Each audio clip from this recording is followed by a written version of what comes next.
Hey guys, this is Richard B, and this is my 60-gallon planet tank. Well, I was thinking about making a video a couple days ago, but the thing is, I got stung by a bee a couple days ago, and usually I've gotten stung before, and more than once, but this time I got stung right above the eye, and my whole right eye was swollen. I couldn't see a thing. So I decided I'll just wait a couple days for the swelling to go down before I made a video. So yeah, this video will be about breeding.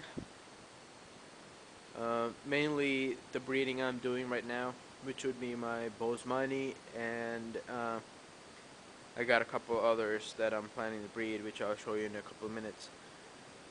But if you guys are interested in breeding Boesemani, what I recommend you do is, you could go buy 2 females and 2 males.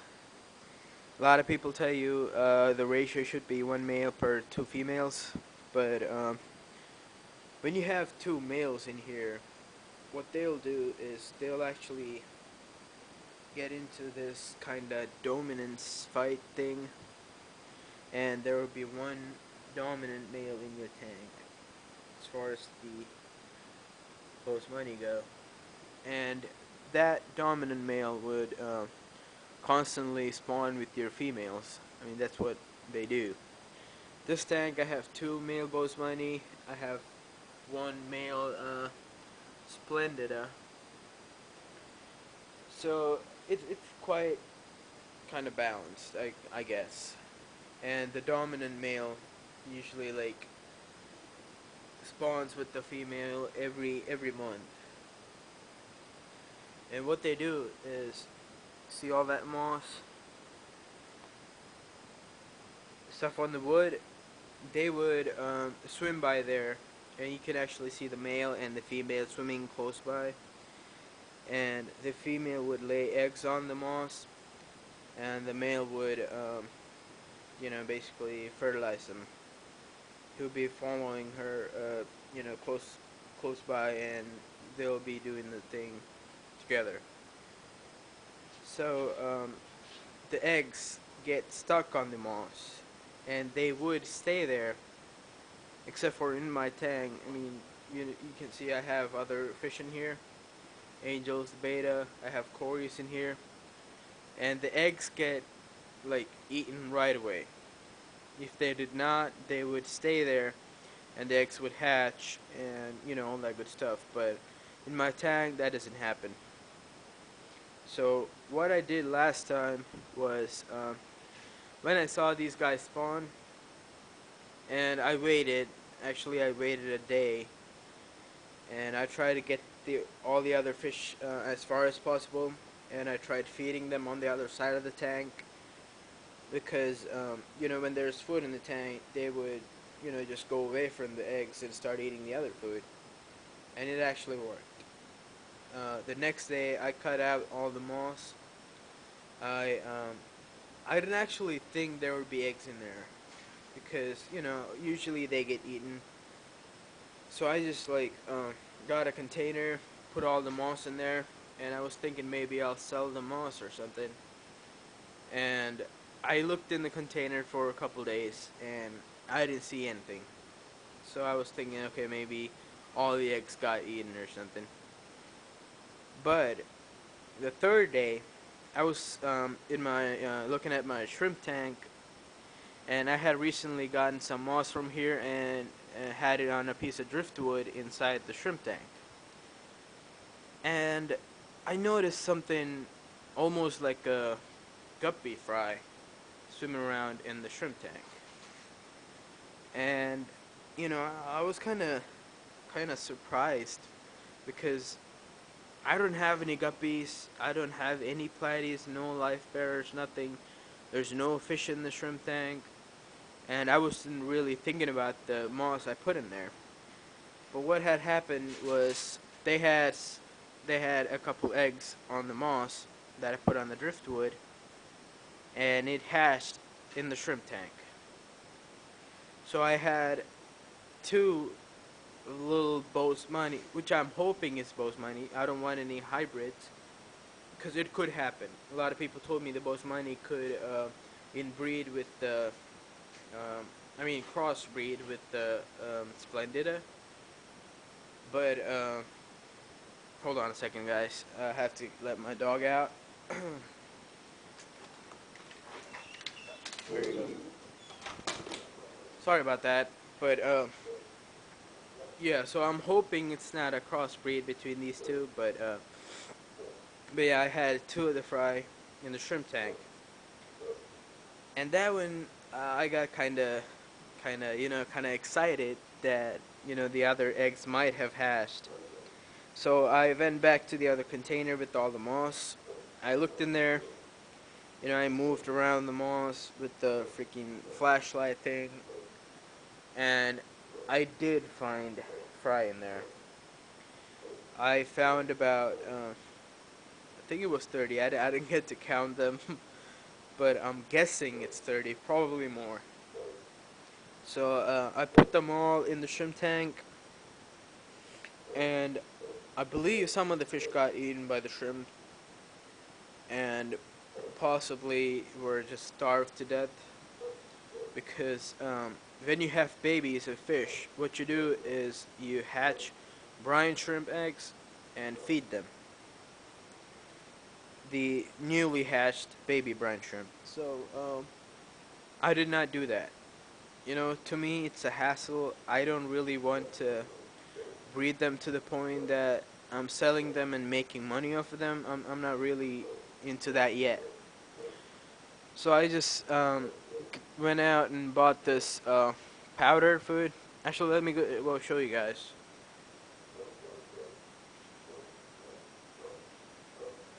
That's the yellow shrimp tank and the lights.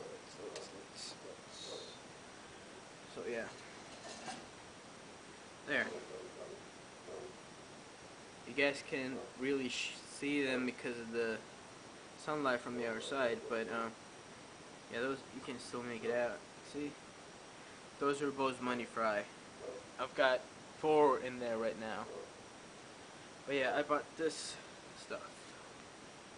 First bites from PetSmart. I think this is like uh, $1 or $2. I don't remember, but I got that stuff, and I just feed them that, and it worked basically. It might not have worked really that well, considering that I had 30 and now I have only 4. But I can actually see these guys eat the stuff, and they're doing pretty good. They're pretty fast at growing, so I'm guessing the food is alright. And maybe some of the fry got eaten by the shrimp, because believe me when I say this, but these shrimps will catch baby fish, because I've seen them do it. So if you think dwarf shrimps are harmless when it comes to fish fry, then no. They actually catch them and eat them, so they might have got eaten by the shrimp. By the way, my shrimp has actually had eggs and got them to hatch, and there's like baby shrimp all over the place. There, see that? Top of the moss? That's a baby shrimp.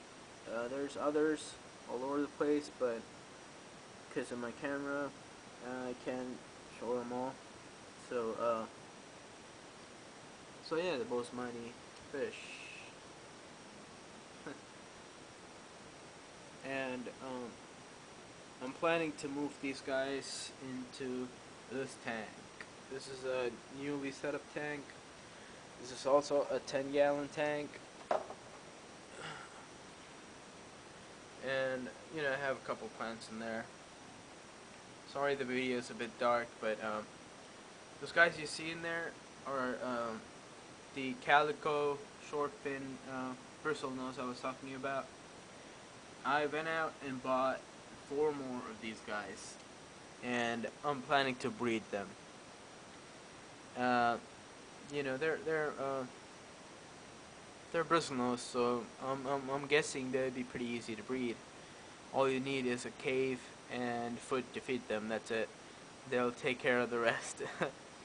So, and the fry is much easier to feed than, you know, let's say Boesemani or tetras or angels or whatever. So the only fry that I thought were easy to breed, I mean to race, were convicts. Are super easy. I mean, I've not had a single convict fry die, because almost all of them, I just fed them the regular flakes. I just crush them, make them kind of like a powder, and just feed it, and they all survived. And I've had a red top Bunes before that bred for me, and they were sort of easy to raise because, you know, they would be a good sized fry. And of course guppies and these guys, bristlenose fry, are super easy to feed. I mean, you don't need anything else. You just put, you know, if you have a piece of driftwood in there, they would eat off of that. You can just put algae wafers or algae sticks. I think they make algae sticks. I bought them from this one local store. I haven't seen them at PetSmart or Petco or whatever, but I've seen algae sticks at one of my local stores, and I've used that. Plecos love that, and you can feed them vegetables and stuff. So yeah, they're pretty easy to breed. Hold on, guys. I'm about to run out of space on my camera, so let me make another video. Hold tight. Hey guys, sorry about that. You know, as I've said before, my camera is not the greatest, and I got it in 2006.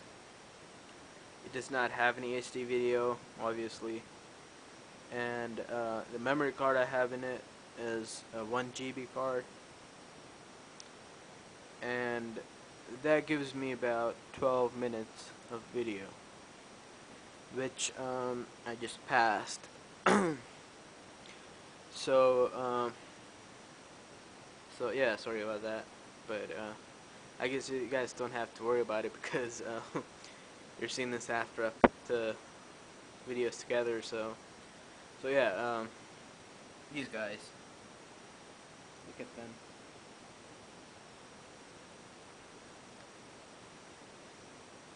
They look pretty sweet. Well, at least I think so. And these guys are sort of expensive. You know, when you think of bristlenose plecos, the regular ones, the brown ones, when I bought them, they're about an inch, maybe a bit smaller, and they cost me $1 each. And the albinos were a bit more pricey, and they were $2 each per inch. And these guys are, you know, they're not really expensive, you know, like the other, the fancy plecos or anything. But these guys were, you know, since I knew the guy, it was $5 each. And but if you go to a, you know, all of this was depending on the breeders. I'm not talking about Petco or PetSmart, because if you go to Petco today and try to buy a bristlenose, a regular bristlenose would cost you about $4.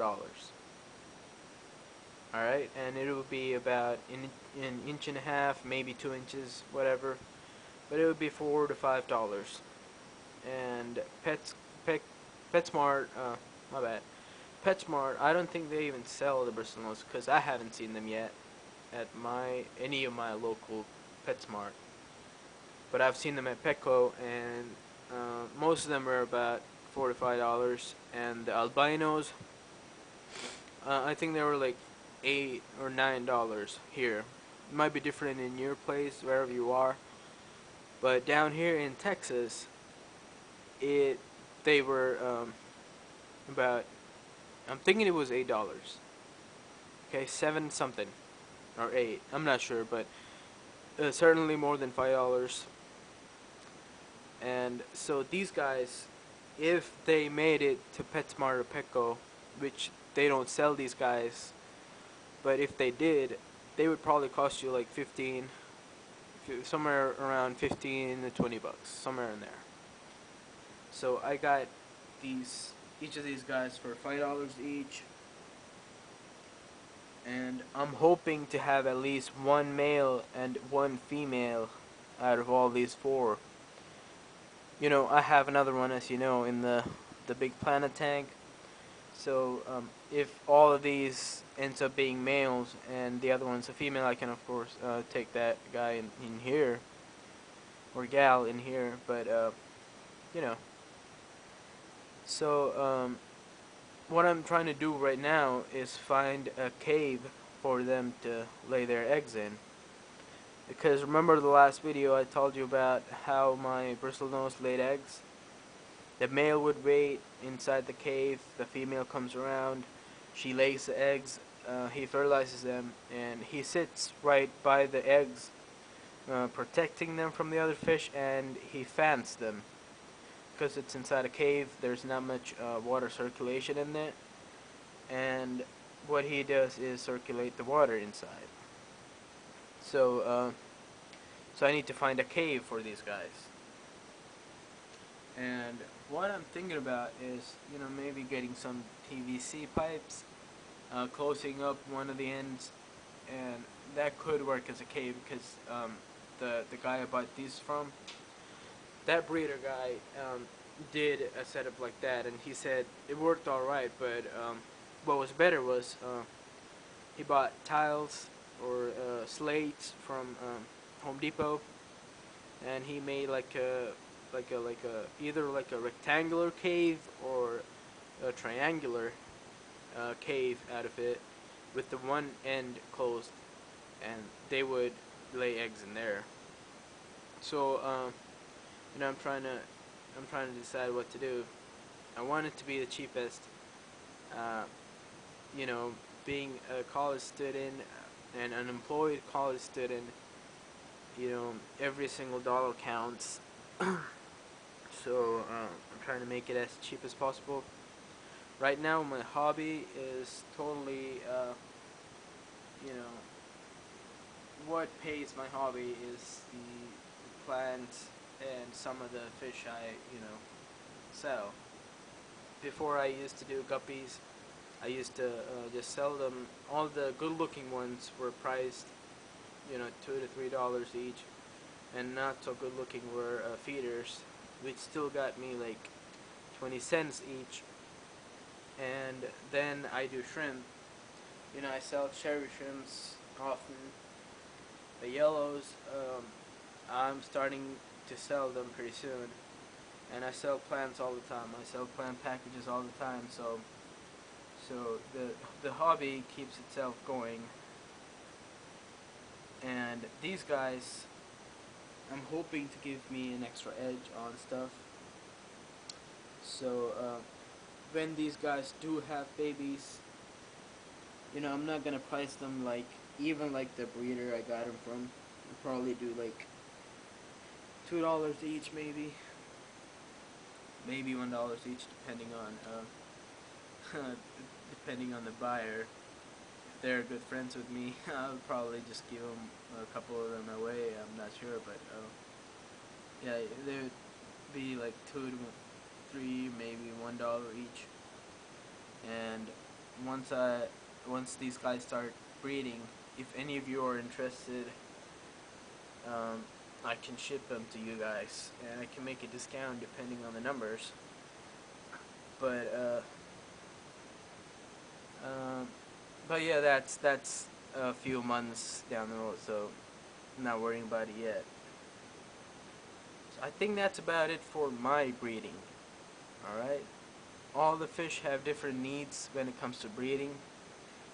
Um, you can keep fish in any condition, and they would technically adapt to it.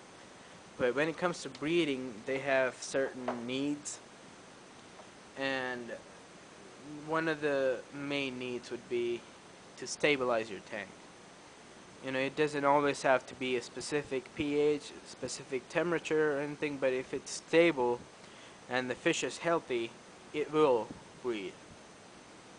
Okay, so there's no real secret to getting a fish to breed, but just, work on those things. And the shrimp breeding is super easy. You just fill the tank, put plants in there, put the shrimp in there, and just wait, and that's it. And once in a while you can see the males running around the tank looking for females.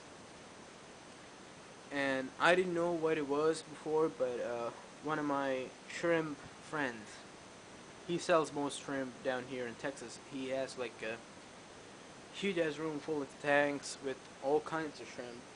And what he told me was the females release some kind of hormones when they're about ready to, have their eggs. And the males can smell it in the water. Well, smell, feel, whatever. They know it. And they run around the tank looking for the females.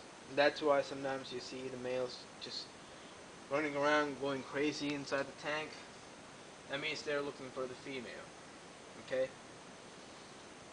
So yeah, these guys are pretty easy to breed. The crystals and the tigers are a bit more advanced.